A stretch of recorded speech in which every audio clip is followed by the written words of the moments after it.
ফের চিকিৎসায় গাফিলতির অভিযোগে প্রসূতির মৃত্যু। উত্তেজনা মেদিনীপুর মেডিকেল কলেজ ও হাসপাতালের মাতৃমা বিভাগে। ফের চিকিৎসায় গাফিলতির অভিযোগে প্রসূতির মৃত্যুকে কেন্দ্র করে চাঞ্চল্য ছড়ালো মেদিনীপুর মেডিকেল কলেজ ও হাসপাতালে মাতৃমা বিভাগে। ঘটনাকে ঘিরে রোগীর পরিবার ও পরিজনদের মধ্যে তীব্র ক্ষোভের সৃষ্টি হয়।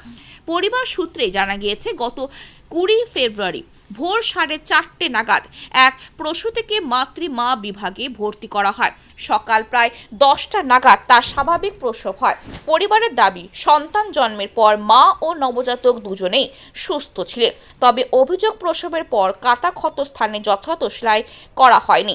দায়িত্বপ্রাপ্ত চিকিৎসক ও স্বাস্থ্যকর্মীদের গাফিলতির জেরে প্রসূতির অতিরিক্ত রক্তক্ষরণ শুরু হয় বলে দাবি পরিবারে। অবস্থার অবনতি হতে থাকলে সময় মতন প্রয়োজনীয় ব্যবস্থা নেওয়া হয়নি বলেও অভিযোগ। পরিবারের সদস্যের দাবি, রাত আনুমানিক 8টা নাগাদ ওই প্রসূতির মৃত্যু হয়। এরপরে হাসপাতাল চত্বরে উত্তেজনা ছড়িয়ে পড়ে। ক্ষুব্ধ পরিবার কর্তৃপক্ষের বিরুদ্ধে গাফিলতির অভিযোগে তুলে বিক্ষোভ দেখান। ঘটনার পর হাসপাতালের সুপার ও অন্যান্য আধিকারিকদের কাছে লিখিত অভিযোগ জানানো হয়েছে। পাশাপাশি বিষয়টি নিয়ে অভিযোগ দায়ের করা হয়েছে কোতোয়ালি থানায়। মেদিনীপুরেতেও পরিবারের দাবি, চিকিৎসকের গাফিলতির কারণে তাদের পরিবারের সদস্যরা মৃত্যু হয়েছে। দায়ীদের বিরুদ্ধে কঠোর ব্যবস্থা নেওয়ার দাবি তুলেছেন তারা। ঘটনাকে কেন্দ্র করে এলাকায় ব্যাপক চাঞ্চল্যের সৃষ্টি হয়েছে। হাসপাতাল কর্তৃপক্ষের তরফেও এখনো পর্যন্ত আনুষ্ঠানিক প্রতিক্রিয়া মেলেনি। হসপিটালে ভর্তি করা হয়েছিল, জল ভাঙছিল, ভর্তি করা হলো হসপিটালে কালকে, মানে ভোর 4টের সময় ভর্তি করা হয়েছে। পরশু বৃহস্পতিবার ভোর 4টেই ভর্তি করা হয়েছে। ভর্তি করার পরে বললো যে পেশেন্টকে আমরা বললাম ভর্তি করে দিন, যদি অসুবিধা হয় তাহলে সিজার করে দিন। ওরা বললো কোনো অসুবিধা নাই, পেশেন্ট ছটফট করছে, কষ্ট হয়, কিন্তু আমরা বললাম সিজার করে দিন না। তখন একজন ডাক্তার এসে বললেন যে সিজার করার দরকার নেই, নর্মালি তোমার ডেলিভারি হবে। ভালো জিনিস, আমরা অপেক্ষা করলাম। সে তো বুঝতে পারছে যে বেবিটা বড় আছে, তাহলে তো সিজার করে দেওয়ার দরকার, সিজার করলো না তারা। তারপর লেবার রুমে ঢুকালো, সেখানেও মানে 1 ঘন্টার বেশি তারা চেষ্টা করছে, নাকি আমাদেরকে যেতে দিচ্ছে না। আমরা বলছি যে দেখবো, আমাদেরকে দেখতে দিচ্ছে না। তারপর বেবি হলো, বেবিকে কি করলো, সঙ্গে সঙ্গে আমরা বললাম কি অবস্থা বেবির, না বেবির অবস্থা খারাপ বলে সঙ্গে সঙ্গে নিয়ে চলে গেল উপরকে, দোতলাকে। তারপরে দেখছি পেশেন্ট পড়ে রয়েছে, তার কোনো সেলাই নাই, কিছু নাই, সে এই অবস্থায় পড়ে আছে।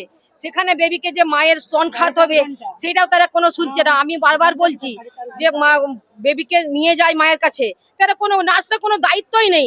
তারা বলছে কি হয়েছে, ওইসব কিছু নয়। তার আমাদের খাওয়া দাওয়া হয়নি, এইসব আমাদেরকে এইসব আওড়াচ্ছে। আমি নিজে ডাক্তারকে সঙ্গে কথা বলে বেবিকে নিজে কোলে করে নিয়ে যখন গেলাম, তখন নার্স এসে বেবিকে মায়ের কাছে নিয়ে গেল।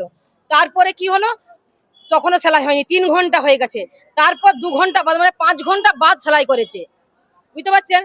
তারপরে হচ্ছে দেওয়া হলো, বেডে দেওয়া হলো। তখন কষ্ট হচ্ছে, তখন আমরা বলতে গেলাম যে কষ্ট হচ্ছে, তখন তারা গুরুত্ব এরকম হবে নার্সরা বলছে। ডাক্তাররা তো কোনো গুরুত্বই নাই। যখন খুব শ্বাসকষ্ট আরম্ভ হলো, তখন নিয়ে গেল, তখন বললো রক্ত চাই। তখন আমরা রক্ত কোথায় পাবো, তার আমরা রক্ত জোগাড় করছি। আরে বাবা, আমাদেরকে ঢুকতে দিতে হবে, আমাদেরকে দেখতে দিতে হবে, তারপর তো আমরা কি করবো। আমাদেরকে যদি ঢুকতেই দেয়নি, আমরা ওই ডাক্তারের শাস্তি চাই, যেমন ওই সারা জীবন কোনো, যেমন ওই রকম গাফিলতির জন্য মারা গেছে। বারবার এই একই জিনিস তো ঘটছে। আমি চাইছি এর বিচার চাই। কোনো মাকে যেমন এই সন্তানের এরকম সন্তান রেখে যেমন কোনো মা না হারাতো, এর বিচার চাই। এই হসপিটাল বন্ধ হবে, ওই ডাক্তার যেমন কোনোদিন না ডাক্তারি করতে পারে। চিনু রায়, মনিকা গড়াই করণ, বাড়ি পুরুন মেরা, কেশপুর থানা।